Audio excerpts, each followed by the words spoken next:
As the sun set on the 19th century, the world was on the brink of a devastating conflict, the First World War. In the early years of the 20th century, the world was a stage of growing tensions and political unrest. Powerful nations, each with its own interests, were locked in a tumultuous dance of diplomacy and rivalry. The global atmosphere was charged, the air heavy with the scent of an impending storm. At the heart of this tension was the intricate web of alliances, a tangled knot of diplomatic ties binding nations together.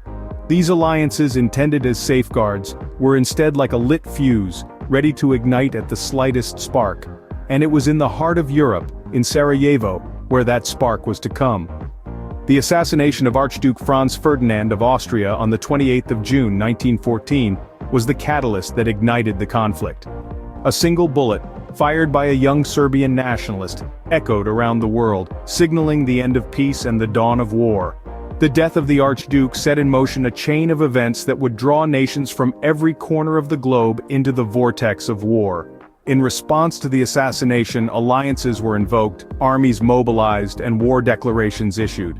The Central Powers, led by Germany, Austria-Hungary, and the Ottoman Empire, stood against the Allies, a coalition featuring the United Kingdom, France, and Russia. The world watched in apprehension as these titans prepared to clash, their actions setting the stage for the largest conflict the world had ever seen. The global scale of the impending war was unprecedented. It promised to be a war not just of armies, but of entire nations. Every man, woman, and child would be touched by its reach, its effects rumbling across continents and oceans. And so, with the world in a delicate balance, the stage was set for the First World War. In the summer of 1914, the first shots of the war were fired. A conflict that was initially believed to be brief and contained, quickly escalated into a full-scale war. This was a clash between titans, a struggle between empires, each armed with their own unique strategies and battle plans. In the early days, both sides believed in the power of a quick, decisive strike. The Central Powers, led by Germany, implemented the Schlieffen Plan, a grand design to swiftly capture France and turn their attention to Russia. However, the Allies, led by France, the United Kingdom, and Russia, were not to be easily overrun.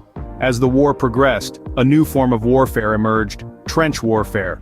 This was a grueling, brutal form of combat, where soldiers fought for mere yards of ground, often at a terrible cost.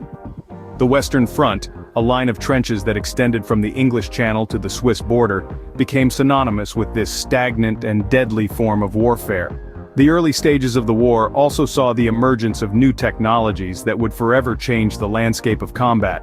The machine gun, a weapon capable of unleashing a hail of bullets in mere seconds, made its deadly debut. This instrument of war, combined with the static nature of trench warfare, resulted in devastating losses on both sides. Then came the tank, a mechanized beast designed to break through enemy lines and traverse the treacherous no-man's land. Though their early appearances were fraught with mechanical issues, their potential as a game-changer on the battlefield was clear. As the summer turned to fall, then winter, the reality of the situation became clear. This was not a simple conflict, easily resolved. This was a war of attrition, where victory was measured not in land gained, but in the will to continue the fight. The world was quickly realizing that this was not going to be a short, easy war. As the land battles raged on, a different kind of war was taking place at sea. While armies clashed on the front lines, an equally fierce conflict was unfolding in the world's oceans. The naval aspect of the First World War was a high-stakes game of cat and mouse, where every move could mean the difference between victory and defeat. Britain, with its mighty naval fleet, used its maritime prowess to blockade Germany. This strategy was far from a mere show of force. The blockade was a calculated move designed to cut off Germany's supply lines, slowly strangling the life out of its war effort. The impact was significant, with the blockade leading to severe shortages of food and raw materials in Germany. However, Germany was not to be outdone. They unleashed a weapon that would turn the tide of the war at sea: the U-boats. These submarines prowled the depths of the ocean, unseen and unheard, until they unleashed their deadly torpedoes. They targeted not only military vessels, but also commercial ships, aiming to disrupt Allied supply lines. One such attack led to a pivotal moment in the war. The sinking of the passenger ship Lusitania by a German U-boat sent shockwaves around the world.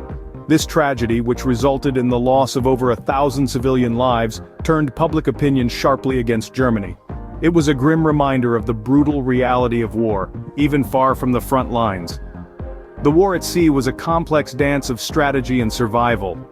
Each side used their naval capabilities to their advantage, striving to outmaneuver the other in a deadly game where the stakes were nations' survival. But it wasn't just about military might. The war at sea affected economies, swayed public opinion, and ultimately played a vital role in shaping the outcome of the war. The war at sea was proving to be just as deadly and consequential as the war on land. The waves bore silent witness to the courage, fear, and sacrifice that defined this tumultuous chapter of history. While soldiers fought on the front lines, the war had profound effects on the home front as well. The Great War, as some would call it, seeped into every corner of life, even as far away from the front lines as the hearth and home. Civilians, those not in uniform, were not untouched by the war's reach. Their lives were altered, sometimes subtly, sometimes drastically, by a war fought miles away from their doorsteps. Rationing became a reality for many as the war machine demanded more and more resources. Families had to make do with less, as food, fuel, and other essentials were diverted to support the war effort. The scarcity of these goods led to the development of resourceful and innovative ways to cope, forever altering the way these individuals lived their lives. Propaganda too played a significant role, shaping the public's perception of the war. The government used this tool effectively to rally support, to maintain morale, and to justify the sacrifices being made. The war was depicted as a righteous cause, a fight for freedom and justice.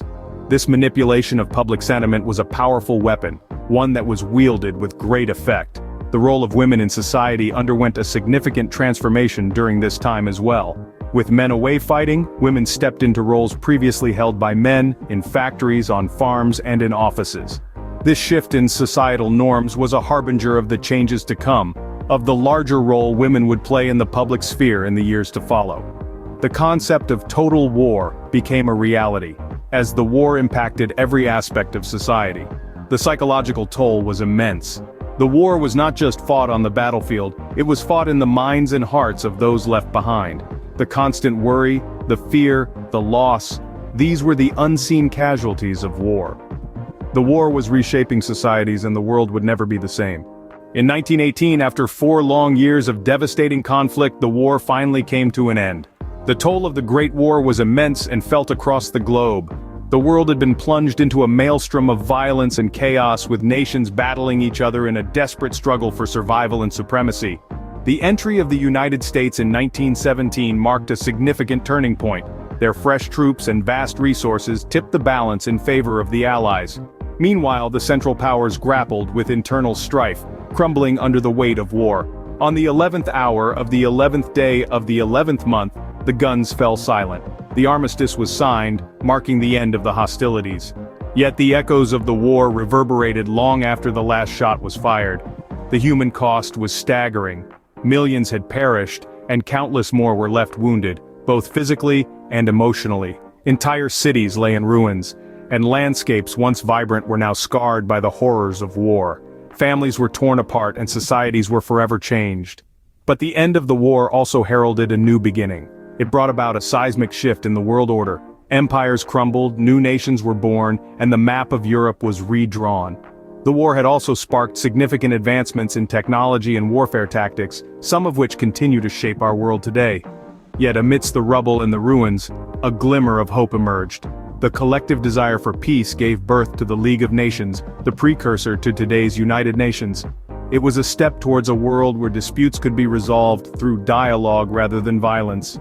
The First World War was over, but its impact would be felt for generations.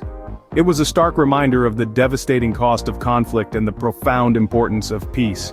It was a war that changed the world, and its lessons continue to resonate today.